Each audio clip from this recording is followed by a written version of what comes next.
মা তুই চলে যাচ্ছিস, যাস না। তুই চলে গেলে এই ঘরটা অন্ধকার হয়ে যাবে। তুই তো জানিস তোর বোনের থেকে তোকে বেশি ভালোবাসি আমি। চিন্তা করো না কাকু, এর একটা ব্যবস্থা করতে হবে।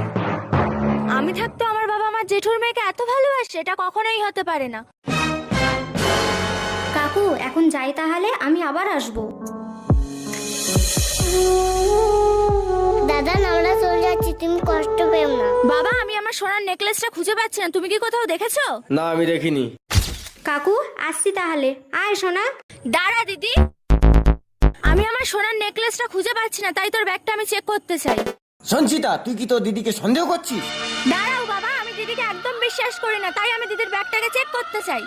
থাক কাকু, শুধু শুধু বোনকে আর বকো না। ও যখন আমাকে সন্দেহ করছে, আমার ব্যাগটা একবার চেক করে দেখুক না। এই নে বোন।